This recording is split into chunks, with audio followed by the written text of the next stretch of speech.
going to explain how to write a literary analysis. So I've put together some tips for writing an effective paper. Now the first thing that you need to do when you write any paper, but specifically this literary analysis, is you need to plan out your writing. In order to do this, the first thing you need to do is come up with a strong thesis statement. What is a thesis statement? Basically, you are taking a stand on some sort in your paper. Next, you're going to write an outline, which includes an introduction, a body, and a conclusion. So what is a thesis statement?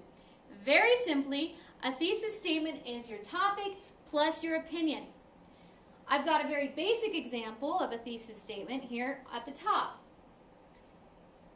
And remember, this PowerPoint will be on Blackboard, so you can reference this again if you need to. But very basically, animals plus my opinion, dogs make better pets than cats, equals, when it comes to animals, dogs make better pets than cats. Okay, that's real general. Now let's apply it to literature. I've got a thesis statement about a short story. My topic is gangs and identity in the short story On the Sidewalk Bleeding, plus my opinion. The boy lost his personal identity and was only seen as a gang member, equals my thesis statement. In the short story On the Sidewalk Bleeding, the boy loses his identity and is only recognized as a gang member. Now we know that I'm going to talk about how this boy has lost his identity and how he's become only a gang member in the eyes of those around him. So let me give you a few rules when it comes to creating a thesis statement.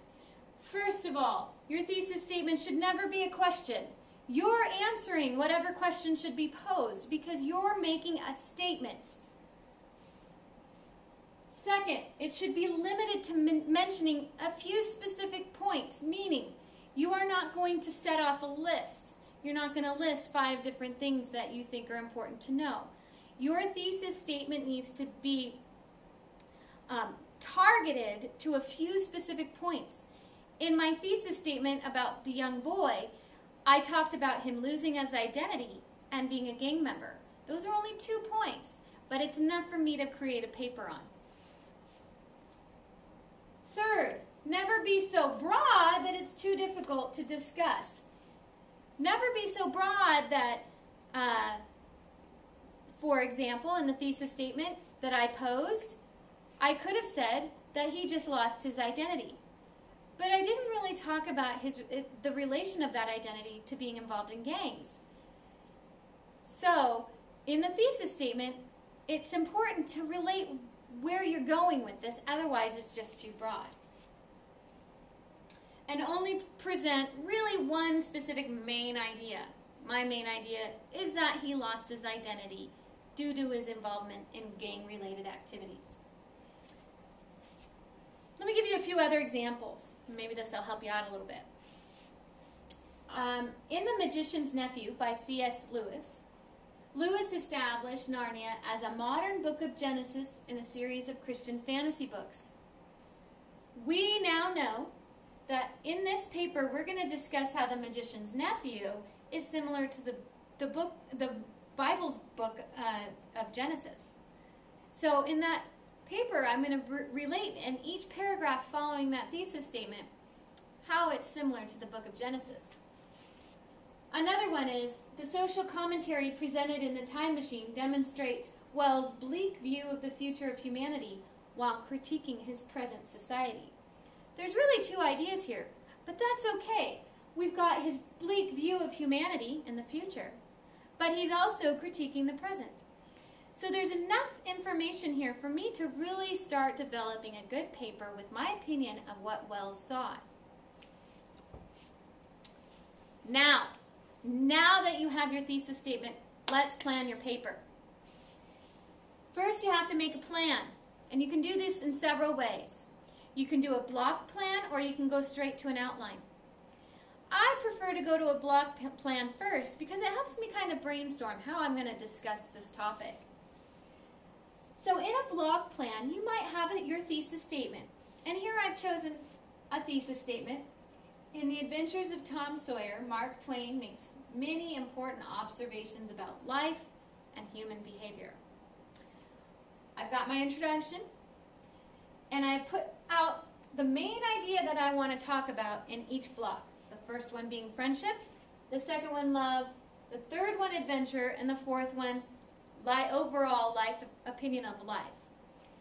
Then in each block, I'm going to write down some ideas that I have in each block, so I get an idea of where I want to go with this. And what's really nice about this is that then I can move the sections around to fit how I want to write the paper. Then it's time to write an outline. Now, when you write your outline, you need to remember this diagram. It'll come up several times in your life, so you want to get this down. It's really an effective diagram for helping you write an effective paper. First, Roman numeral 1, introduction. Capital A, you want to go from the general to the specific. You want to start broad and come down to your specific thesis statement. Roman numeral 2, your body. You want to make sure you have a minimum of 3 main points that you are using to support your thesis statement. Roman numeral 3, your conclusion. You want to restate your thesis right at the beginning of that conclusion paragraph. And then you want to tie up any loose ends. We're going to discuss this a little bit more, and we're going to start with the introduction. So what does the introduction do? Well, it grabs the reader's attention. The very first line of your paper should be an interesting one. And I know that it's expecting a lot, but there's some ways that you can do this. First, you can quote directly from the book, or you can use quotations from Gandhi or other people that might help you encapsulate the idea that you're going to talk about so you can lean into it. You can use a power statement, sentences using action verbs.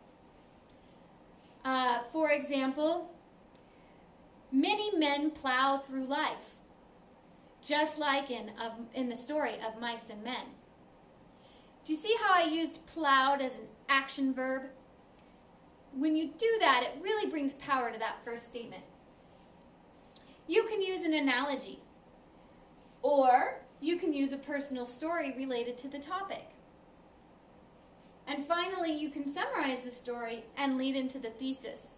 And remember, the thesis is your topic plus your opinion, and it's a 1-sentence statement. Your body. You want to provide support for your thesis statement now.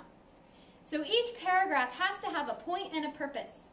Each paragraph has a main idea, each paragraph has supporting evidence, and each paragraph has a transition to the next idea. So your sentences, or your paragraph should look like this. You should start with a topic sentence, which is your first main point.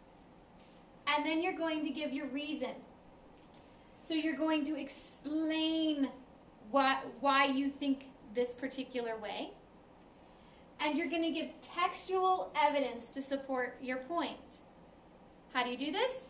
You quote the material, you can paraphrase it, or you can summarize an example. And when you quote or paraphrase, be sure to cite the page where you got that material. And then you need to have a transition. Now, transitions can be tricky. They either go at the end of the paragraph, or you can use a transition word at the beginning of the next paragraph. Either way, you need to find a way to go smoothly from one topic to the next. And you want to make sure that you start with your least important idea and end with your most powerful idea. So you leave the reader with the realization that, oh, wow, this is a really strong point. The author has made a great argument for her thesis statement. Finally, your conclusion. Your conclusion needs to restate the thesis statement in different words than the original. Do not just cut and paste your thesis from the introduction and put it in your conclusion. You need to restate it in your own words. And then you need to stress the importance of your topic, and this can be done in a number of ways. You can challenge the reader to a call of action. You can look to the world or to the future. You can pose questions. Be careful, not too many. Or the most common way to end a conclusion is to do a simple summary of the main points. Last statement should be a short but powerful statement. Leave your reader with something to think about. When you're editing, remember to review, revise, rewrite, and pure edit. Review it for content and grammar. Check your quotes, check your MLA format, and make sure if there is other sources that you use a works cited list. Revise. Plan on revising sections that need work. Rewrite. There should be more than one draft for a good paper. On average, this is my rule of thumb, your first draft is a C, your second draft is a B, and your third draft is an A. So make sure that you do enough work that it can come out to be the quality paper we would like to see. And peer edit. Have someone else throw their eyeballs on that paper and see if there's any errors in it. And make sure that you run spell check and grammar check through that paper just to make sure everything is correct. Some final tips. Use literary presence. Give some urgency to your writing by using the active voice. Use parallel structuring. Make sure that there's parallel ideas in your writing. Beware of long, wordy sentences or conversely, choppy sentences. Look for ways to make your sentences read a little bit more smoothly. Stick to your topic. Use a thesaurus. Be creative. I have to read it. And do not write "this shows" or "this proves." Try to elevate your diction a little and use words like "this illustrates" or "this demonstrates." Also, don't use the word "says" too much. Try to use words like "stated," "discussed," "examined." Try to use power words and power verbs. And then use the third person. Do not write this in first person. And do not summarize the text. You can summarize the text, but the entire paper should not be a summary of the book. The paper is about what you think of the book.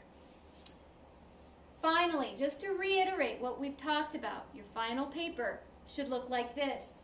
You have your introduction, going from the general to the specific, ending with your thesis statement. You have a minimum of 3 main ideas that support your thesis. Then you start from the specific, starting with your thesis statement, and you go out to the general ideas. I really hope that this has helped you understand how to write a literary analysis. If you need further help, feel free to contact me at mrs.bastion12@gmail.com.